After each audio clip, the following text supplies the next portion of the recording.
well, so far for Secret, they've proved them right. They've had some really solid performances at some live events, and throughout these qualifiers, like you said, it's between these two at the moment, and potentially Polaris as well for that first spot. So I'm keen to see what the result's going to be. Yeah, it's going to be exciting with how these acts is able to shape up, because I think the only acts I've seen so far in the tournament, Zai played it, I believe, in one of the games, and Liquid won that game. I don't know if anyone else has run it. This is another game where Secret are running a double melee offlane, and Na'Vi are doing the same thing as well. I'm personally not a big fan of the double melee with Mars. You do have some synergy with Cogs into speed. They potentially want the Clockwerk in the Snapfire lane as well. Like, that could be a big reason of why Sweet and Strong is going to be the one playing the Clockwerk. We'll see if they'll just still swap it up though, because now you don't have a melee here with the Drow Ranger. So do you feel like with what we see on screen right now, like Solo playing Zeus and Sweet and Strong playing Clockwerk, are they going to be in their natural lane, or would you like to see them rotate? If it was me, I would switch personally, but who knows, right? Like, I feel like for Na'Vi in particular, I think Solo should probably be paired together up there, but you don't want to break up the Zayat's Resolution pairing if you can afford to, right? This isn't the time where, like, in the past, Puppy would play the IO and then he would rotate and play the position 4 roller, or at least play in the off lane. Like, this is a guy that's guys that need to be sticking together if you're going to get the maximum amount of effectiveness out of them. We'll find out what is in store for us. A very big game between these two teams. Again, they already guaranteed the upper bracket, but I feel like it's a teaser of what we're going to see later down in the playoff stage here between Secret and Na'Vi, with how strong they've been looking so far as Game 1 gets underway. Some tips, some good luck, have funs between the teams, and more importantly, some smokes as well, as they're both going to break inside the river. Nisha is not in the greatest position, but the slows from the plasma field along with the kick will give Nisha an opportunity to get out of the battery assault. Scary. Sweet and Strong even just hanging around in the area. Got to get underneath that tower, my man. Just that little bit of extra regen. Might even back up all the way to base, or even just the tier 2. Get that little bit extra. He's going to run all the way back, so I wonder if this will lead to a few more unexpected bounties picked up for Secret here. Puppy, he's kind of trying to be the bait for now. Hasn't consumed the Tango just yet. Ooh, No one. really? Lands a stun, yeah. Just walking up the higher ground into Vici and no one with their positioning, so Drow Ranger's going to be able to get the first blood. I thought we might slip away from our grasp, but not the case. Vici, don't get a bit too greedy here. They have the ward, so he sees Resolution, sees Zayat, knows exactly where the heroes are positioning. Going to be okay. Solo's used a lot of mana, so we'll see what the Zeus is going to look to do, but there we are. What's he doing? Is he just walking all the way back to base, getting the free refill? I think that might be the plan. But yeah, first blood over to Vici. Going to be very, very happy with that. Already against the, well, what we were expecting to be potentially, or at least me, the dual melee setup, because you don't want to break up Rezo and Zayat. Looks like they'll be forced to. Melee, ranged, that's always the way that you want to be going about it, and it's really just all on Puppy's positioning for me. Can't be getting caught out by this battery assault, especially too close to the Drow Ranger, until you're level 2 at least. So do you like this though? Because them bringing Puppy top, I think, gives you more of an incentive for Sweet and Strong to be here. Because again, you want to be like melee with the Drow, and you want to be in Snapfire's lane. Yeah, true, but I think that changes once it's level 2, and it depends who you're going on exactly. I think if you're... Oh, they have Battle Hunger. Sweet and Strong should go down here. One more right click. It's got Fairy Fire to play with, and the tower region with the Tango should be enough. It's going to back off completely, use the salve, and I believe he's already got another set of Tangos coming out to him now, so won't be the worst. Again, it's all about giving V2 the best game possible, so if they're hitting Sweet and Strong, he's happy. Lane already pushed all the way back in favor of V2. It's going to start pushing in towards Resolution, but again, you're an Axe, right? You don't have any amazing ways to be able to farm these first couple of creep waves until you get that counter helix available and influence the lanes, just like Resolution's doing.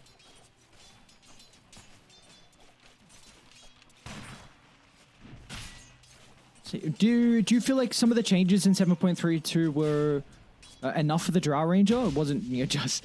I joke a little bit about the 7.32 C change with the movement speed, and all of a sudden we're seeing him, but it seems like there were a lot of other changes as well to maybe make him more viable. I feel like it just needs to be the perfect Drow game. And this isn't perfect, but clearly they're confident enough. You know, you can see V2 and he's feeling himself. He's got the hand out for the high five, and they're actually going to go for this kill onto Poppy, who's not level 2 just yet, so won't be able to get out of that one with the Fire Snap cookie, and they'll even get a little bit of harass through onto Rezo as well. And another kill to V-Tune. It does seem like, though, with what they have to be able to protect the Dry Ranger, like, it's pretty goddamn solid. You've got two heroes that can provide vision, and also one, I should say, can de-ward as well, so that can really help out with your positioning. Arena to kind of protect you inside some team fights, Clock to go in, Leshrac that wants to be in the middle as well. So you have Na'Vi are at the stage where they're kind of even in net worth and aren't far behind. Hold that thought as bottom lane, Solo. Almost going to go down to the plasma field, but not enough damage coming out from Chrysalis. He went for 2 points in the static link, so Solo will be able to limp away. Although Zayats, the roll is back up. So he's going to go for the attempt onto the Zeus. He's got the jump available. He's probably not in too much danger now, especially if he jumps out of range of the plasma field. Nicely done. Yeah, as though he finally is able to purchase up that Ring of Health, so he's not constantly having to ferry regen out to the lane. It means that he could stay in the lane a lot more consistently. They've already got the big camp blocked up, so he's forced to just try and take away some of the small. But again, V-Tune having a fantastic start this game. 18 and 5 on the last hits relative to the 14 and 3, and that might not seem like too much of a difference, but you just have to compare how many of them were actually like small camp creeps for Rezo so far. And again, they're going to look to get aggressive. The cookie will get resolution out of the cogs. Sweet and Strong's actually going to move on forward, whereas V-Tune still wants to last here. So Sweet and Strong's going to continue to tank up a little bit of damage. Look at that, even dropping the Iron Branch to get a little bit of extra value out of the stick. I mean, he copped another right click when he did it, so probably not worth it in the end. But, you know, those small little plays just trying to get full efficiency out. I appreciate it. Having to use 2 sentry wards as well to be able to get rid of this block of the camp. So this is exactly the sort of start that V-Tune's been wanting. Haven't really talked about mid lane that much. Both Nisha and No One relatively even. Nisha with a very slight advantage here, using the strengths of the Lina, of course, with how many fake outs do you want to have with the Split Earth, but eventually connects through, and No One's going to be able to consistently farm one of those lanes where raindrops for both mid laners, excuse me, is going to be super value. But Nisha just not needing to rely on that might mean that he hits one of his timings just that little bit sooner. Yeah, both these mid laners also very much bottom lane. Solo has got the jump, so should be okay. Not going to make it all the way down to the low ground. Crystal's not going to have enough damage with the plasma field if he looks to go for it. Yeah, both these mid lane is very reliant on the bottle charges and the power runes coming up shortly. Do you feel like there's a side that has an easier time to be able to secure these? I would say probably Secret, just because you've got Zayats who's wanting to be able to rotate away from this. I mean, at least you can still secure last hits with the Razor, with the Plasma Field. There's not a huge amount of kill potential with a Mars and a Zeus. You compare that to if Sweden Strong leaves top, V2's very vulnerable. You know, even though it's this weird lane that hasn't gone super amazingly for them to begin with, a little bit careful here. He might try and push him down with the cogs if he wants to, but why would you want to do that if you could just kill him stuck up on the cliff? Channeling his old teammate in Arteezy there was Puppy. Self-inflicted though. Did he get the other kill? No, okay, this time it was the Clockwerk that got it. Vinci's like, alright, if I must get the assist. Look at the wraparound on No One. It's great position with the roll. Nisha's got the Laguna Blade in the arsenal, but No One is happy with the hero being on top of him. Oh, No One drops a voice line as well for good measure. Didn't even need the Clockwerk as Sweden Strong was starting to rotate, but a solo kill for the Leshrac. Well, yeah, Nisha doesn't have any points in Light Strike array, so any kind of rotations like that, most of the time that Leshrac's just dead, I'm not sure if you really needed the second point in the Fiery Soul just yet. We'll see what they're able to do with the catapult. Might even turn to Sweden Strong instead. Cogs, get some distance away. Oh, that's not where you want to be, Puppy. That's not where you want to be, indeed. As Puppy goes down, Nisha's going to look for the turnaround, but he's off the mark of the Dragon Slave. They'll get a little bit of extra damage at least to be able to combat, but now V-Tune's even going to show up as well. And with the level 6 already in the arsenal for the Drow Ranger, he's easily able to pick off Nisha. He's going to make his way back up top, but you just see Rezo. He's like, get the farm, get it while I can. I'm the real carry here. And, well, understandable. They want to make sure that they're locking down this Lina, shown so many times how capable she is of completely taking over games with that machine gun style. And, well, at least they were able to get somewhat of a trade out of it. You know, some damage being pumped into this tower. Rezo's going to cut the wave with the money creep as well. So that you do have to make a little bit of a rotation that isn't ideal for the farming potential. Just quick nice little stack here. Quickly to mention as well, they got the kill as well into Chrysalis while that fight was happening, and he's having to run back to the lane. He doesn't want to TP because Arena's available, so he feels like they could kill him twice as sweet and strong. Battery Assault's getting tanked up with multiple heroes, but Resolution's in a really awkward position. Cookie's going to try and help out, but it lands him straight back next to the cogs as Resolution will not escape. All the cores on Na'Vi off to a flying start in this game one. Yeah, for sure. Even Lies, you know, last game he had a much more difficult time. He was going up against an Undying and an Ursa, so completely understandable. This time around, against that more ranged style of hero, so he's able to easily use the spear. We were talking about how the Razor might be comfort for Chrysalis, but it is absolutely not a counter to the Mars for the laning stage, which feels like one of the big areas of weakness that used to feel so much stronger. Again, they're continuing to play with Nisha though. Double damage rune. Gonna lose 3 soul stacks. It's a big rotation from Lies. He needs to get something out of it. They saw him. He briefly showed on the lane, and with the creep wave all the way under there, means that his rotation is going to be completely understood. Solo as well, just wanting to get some of these lightning bolts out, just to see if there's any kind of vision in the area. They don't actually scout the one out that's standing behind the tower, giving all information about a lot of these rotations. Look at this already preemptively from Na'Vi. They blocked up the Ancients, recognizing that Resolution needs to have some of the stacks to find a way back in. And he has this Vanguard completed, so we'll be able to get a couple of easy kills onto the creeps, but unfortunately they'll soon find out that that stack did not work out. I should have understood that there was some kind of ward in the mid lane there. They went for the dive in onto Solo and he made it. Wise, he's going to look to... Oh, the spear's off the mark. No one's not going to have a way to set up for the splitter, but this time he will still land it. The skill shot from Leshrac not going to be missed. Great use of the arena as well, regardless from Lies. It does leave mid lane vulnerable though. Nisha and Zyst in combination together. Vici might be able to kill off Nisha, but a nice read without anyone being nearby to cancel the TP. Got the deny on the tower as well for Vici, so means that they get a little bit of that gold as well for the deny. Nice little bit of value there, but yeah, for sure. It's only so far that you can go in terms of comfort, and it feels to me like Chrysalis just isn't taking the game by the scruff of the neck right now. Look at these rotations of Vici. Snagging away the boundary room potentially, looking to try and find Lina. What? Sweet and Strong just tried to solo kill Resolution and New Puppy was nearby. A vicious attempt. Chrysalis is going to love being able to get the kill, and now this will open up a lot more of the map. I wonder if they want to... I mean, I don't think you can reave Resolution along with Razor here, because Chrysalis now TPing up. So where do you feel like Resolution looks to go next? You could potentially look to invade the jungle. Like, you want to try and take that away from the Leshrac as much as possible, right? But no one... He realizes his role right now. Drow's not quite ready yet to join the start of a team fight to be able to push into a tower. That really just needs to be the Leshrac's job. Already 3 points in the Diabolic Edict, so he just wants to be around for when the supports start to make that rotation.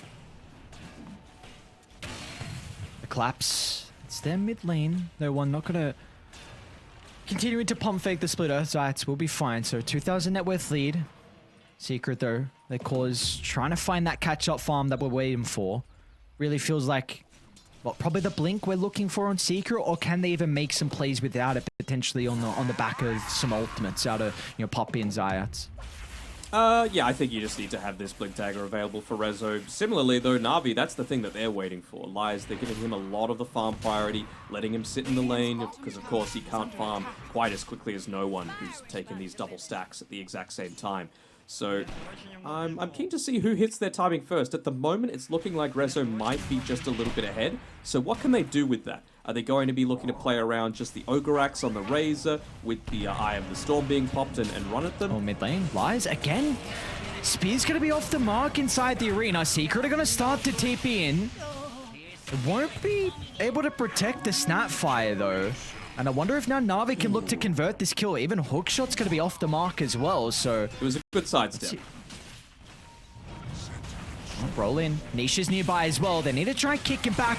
A beautiful placement of the Cog going to be able to prevent this, and now they'll turn it back around. It's Zayats go down, but Resolution finds his first dunk charge of the game. So a 1-for-1, and importantly, Secret, they will be able to continue to defend this tier 1 tower. Really nice cogs, just immediately pushing him back into the path of the Gust, and well, Vici just showing how formidable of an opponent he is at this stage. One of the few heroes that's able to, just in a pure right-click trade, be able to contend with the Lina. Of course, Linas most of the time aren't going to go into the Dragonlance, but this game might honestly be starting to consider it, just with Vici there being able to outrange you. It's not an issue that most Linas have to try and deal with.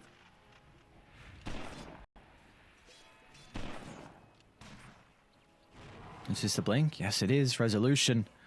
Blink completed, and smoke off from Zayats. We've spoken time and time again about this combination. They're going to be tempted to go down bottom to try and pick Nisha. He strategically showed himself in the lane there. They'll be happy enough, I think, to get Sweden strong. Maybe, yeah, they're pinging him out. They're saying, hey, we got a Lina farming here. Ooh. Oh, he's going to jump in. Alright, Sweden strong. Look at the heroes up on the high ground. Off to the right side. They're going to look to jump Lies instead with the Laguna Blade. A lot of damage getting chucked out of the mode, but at least it gets the arena up before they secure the kill. And the rest of Na'Vi are now showing up to utilize the ultimate from Lies as no one finds a split up. The Cogs once again for good measure, pushing them closer to Vici. Beautifully done from Na'Vi. And letting him know about it on Zayats. I mean, he's been really solid all day, but there's a couple of rolls that he's made that have just come a little bit short, and I mean, he's really suffering on the net worth department as well. Doesn't have any semblance of items outside of just the magic wand, and I just want to commend no one in that previous engagement. So many different Leshraks would be so tempted to just want to secure the kill onto the main target in the Lina that they picked off, but he realized he's got no mana. He's got no way to be able to turn around and fight. My AoE damage is fine, so he moves forward, uses the Yule Scepter on Resolution, and you get 2 cores for 1. Look at the play from Na'Vi, maybe anticipating a move up top, or they actually even see Crystallis at the moment farming.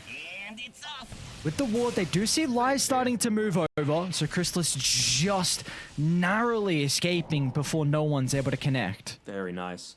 He went all the way back to base, though, which I'm a little bit more worried about. Maybe just wanting to open up the bottom side of the map for Nisha to farm, considering, again, he is the true carry this game. But, yeah, it's going to be a long road ahead for Crystallis to try and recover this net worth deficit relative to the Drow. 2,500 behind. Money to burn. And this is a hero that can really start to ramp up the tempo if you have a good early game. Our Ranger is someone that puts a lot of pressure onto an objectives, can take Roshan as well if you've got a lineup built around it. They definitely have some members that can tank Rosh, which is the important thing, so Secret, you need to be always aware of this, and that's where it starts with the tier 1 tower. As soon as this falls and the map continues to open up for Na'Vi.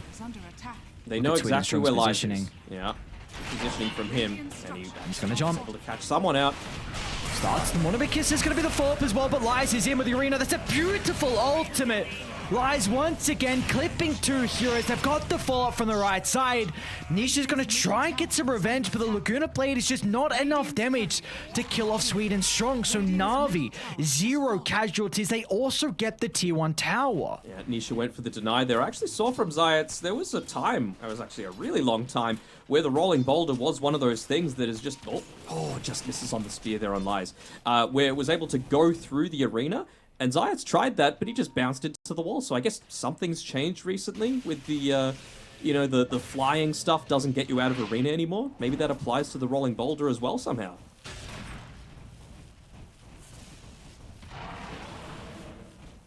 It's always been one of the big issues with the Mars Arena, where there's just so many heroes that still have that potential to get out, but that's a little value of life change for a hero that I think, fixed flying units sometimes being able to escape from the arena. That was in 7.32.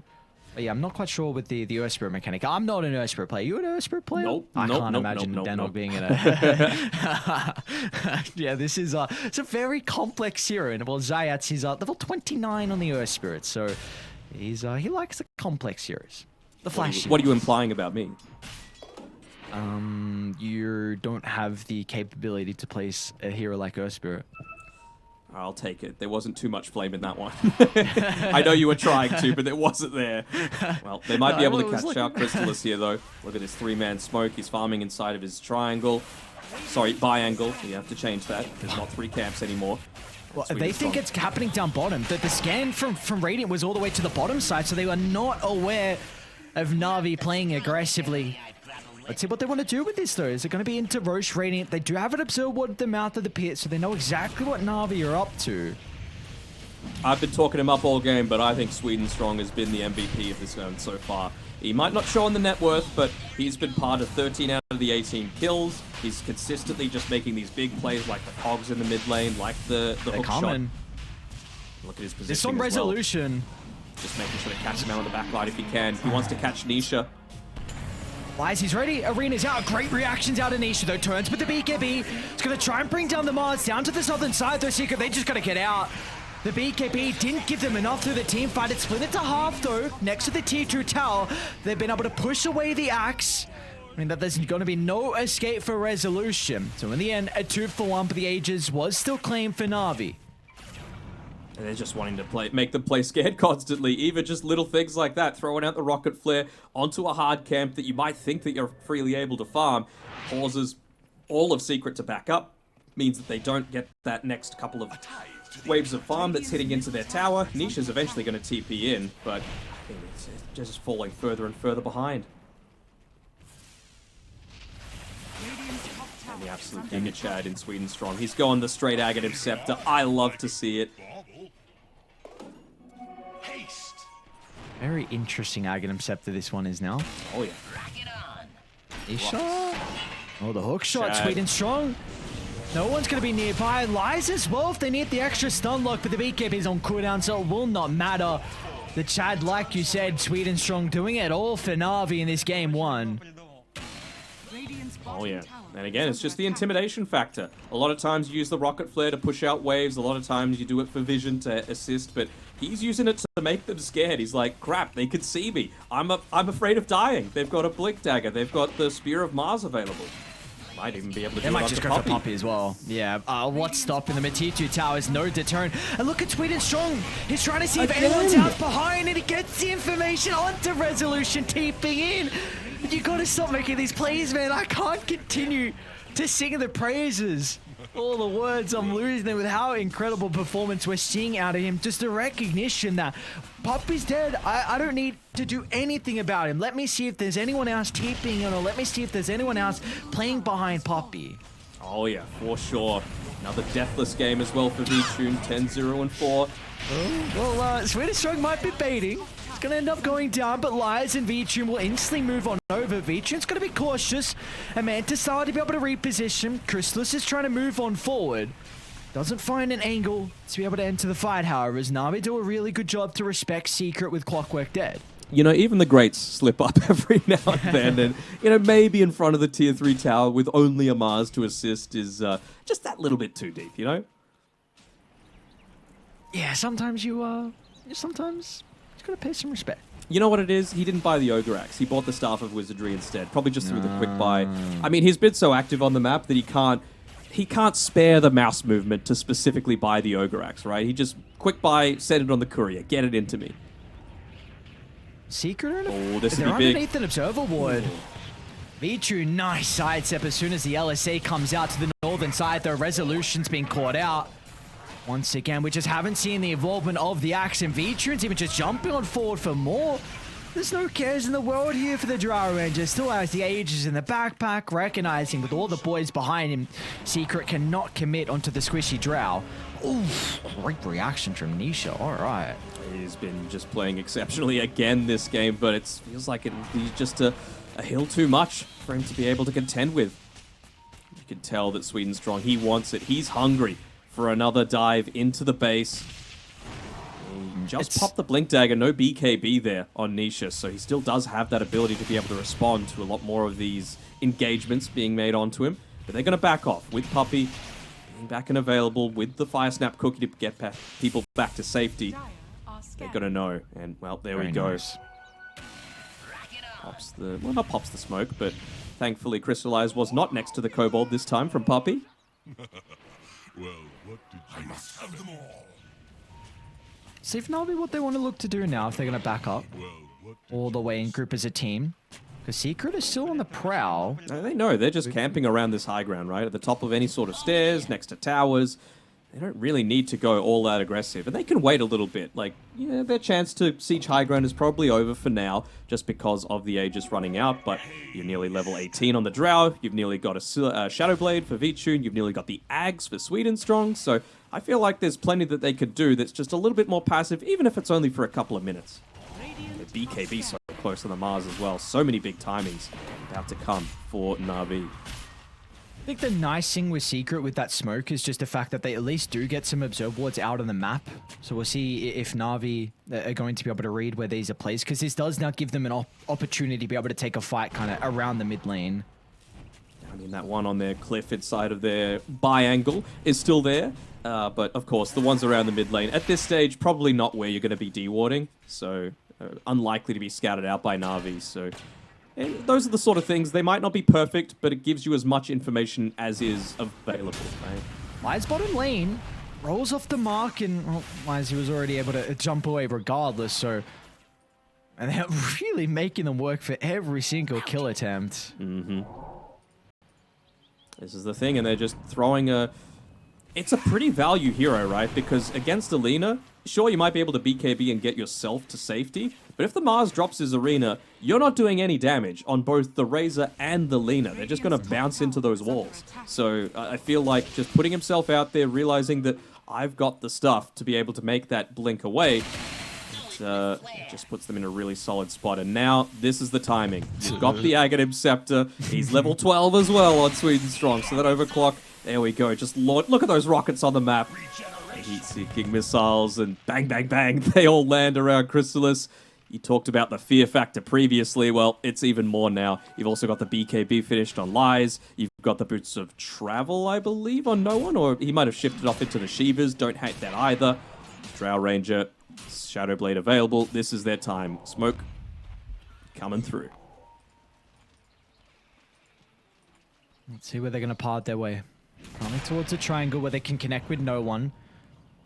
And that observer ward previously placed from Secret does see no one pushing out of the map, but he's going to be able to get the jump onto Zayat.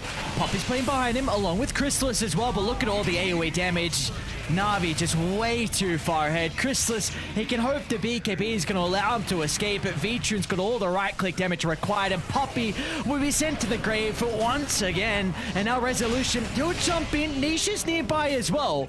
They'll at least be able to kill off Solo, but that'll be all they get, a position 5, and in fact, Na'Vi, they'll take every single member and send him backing inside the grave as Lies speed connecting into the barracks. 5 down, and honestly, that might be all she wrote for this game 1. Na'Vi looked way too goddamn good. Yeah, couple of diebacks, lane completely exposed. Vici was a little bit cautious there. He was getting right-clicked by the tier 3 tower. He might go for one more attempt here just because of how low Vici is.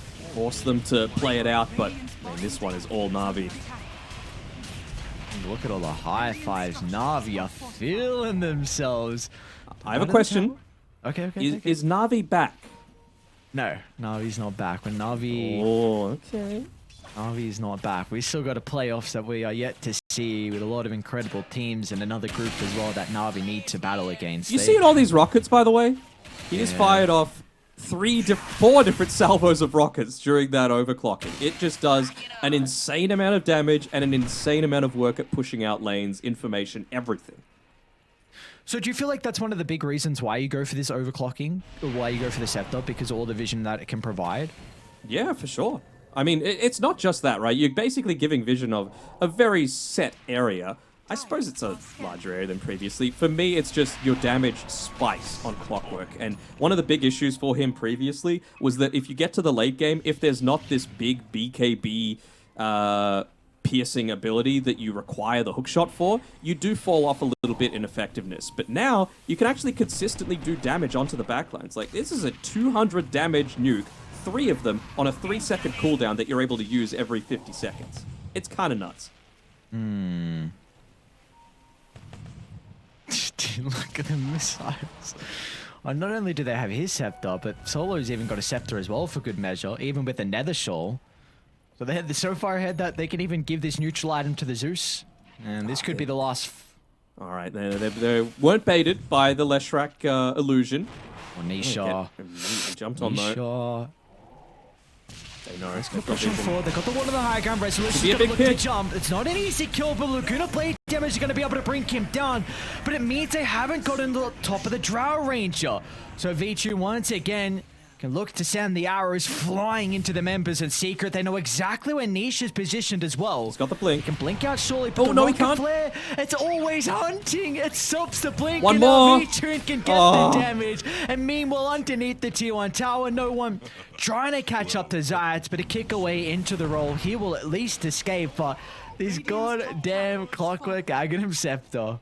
The heat-seeking missiles just find you. No matter where you are on the map, it just finds a way. And do you now understand? Do you see why I've wanted to see this Clockwerk Ags in a competitive game? I wanted it on a position 3 or something. But if you're able to get it as your first item, like Sweden Strong did, absolute Giga Chad, go for it. And he has made complete good use out of it. He's even just holding onto the Lance of Pursuit, saying, you know what? I'm not going to be right-clicking anyone. I just need the extra 200 mana. Jesus Christ. What can you do? Oh, they have so much information. It stops blink daggers, it pops raindrops, it pushes lanes, it gives vision. Everything about it is good. Makes battery assault AoE, by the way. Like, full AoE, multiple units being hit. So it's even a bit of a counter to, like, illusions. I guess the one issue is rushing it on a supporter 4200 item. If you're ahead, we see how much value you get out of it. Looks incredible. All right, don't be a downer. I want more Clockwerk Ags. Looks pretty strong. Does he go for it? We would love to pick up Rezo, but Puppy's positioning has been pretty good so far with those cookies to get his teammates out of a lot of these sticky situations. I think for Secret, really the one, if they're ever going to take it, no, well, Swedish Strong just leads in with a hook shot. Why not at the sides and lines? Oh my lord, what an arena. On to 3, the follow-ups there. Niche is just hitting into the walls. The damage is not a possibility. They're hoping that they maybe can kick someone back inside the base, but they clean off the Earth Spirit before that opportunity is there. No one will go down. It will not matter in the end. 3 heroes without a buyback. Navi's going to push on forward and now deal with the barracks. I mean, there's just a lot, well worth the tip there coming through from his teammate. The big thing for mine is they're just creating so much chaos, right? With this, with the Zeus being as farmed as he is, with spells coming in here, there, and everywhere, with people blinking in, hookshotting in on top of the entire team, that you just forget about things. And like Crystallis there, he was right-clicking into the arena trying to trade with the Drow Ranger. It's just not going to happen. Oh. That's a get off my lawn kind of Mortimer's kisses coming through there. It truly is, isn't it? The old man just saying, get the hell away from my base. Bro, Snapfire's a lady, okay? It's none of that. Or you're referring to Puppy. You call him old? Wow. Wow, toxic. The old wise. I mean, the two old wise men in this game. Solo. And me. The Silver Fox. Well, yeah, I guess you're technically in the game. Technically, in some aspect. Hey, Nisha's 2 bounties for him. Get the other friend. Or is he going to wait for all the bottle sips? I feel like that... Yeah, there we go. Alright, so... Is there... What's the problem? Oh, 0%. It's Yeah. been 0% for quite some time. Yeah. So It's been 1% since 19 minutes. It's been 1%. If Secret are, I feel like, ever going to have any opportunity of a fight, it's going to be, I think, roll in from Zayats, kick back on one target, Rezo jumps, and then Nisha with MKB. Oh, easy. I think, look, I'm saying like a 1%, like how a team fight. Yeah. You got to burst Lies. You have to burst. Lies is the #1 priority for your team, in my opinion, just because you don't do any right-click damage if he just gets Arena off. Other lanes are passively going to be pushing in because you've already taken the creep waves. There's a jetpack coming through as well. He's just flying around, doing whatever he wants. He's like a drone. Lies, there we go. You mentioned they had to bring him down. Well, he gets a jump, and somehow it's always onto multiple heroes inside the arena, and even onto the left side as well. Chrysalis and Packing, Nisha as well. They'll make it back inside the base, but they're forced to tap out. Na'Vi, what a convincing Game 1 victory. We were expecting this series and this game to be close, but Na'Vi, they prove that's not the case at all. 11-41 kill count. They're not back just yet, Dano, but if they keep playing like this, Na'Vi might be back. Oh, man. And Solo's Solo's kill score as well is 3, 2, and 22. You love to see it. Vici, though, he didn't die a single time. 19, 0, and 9.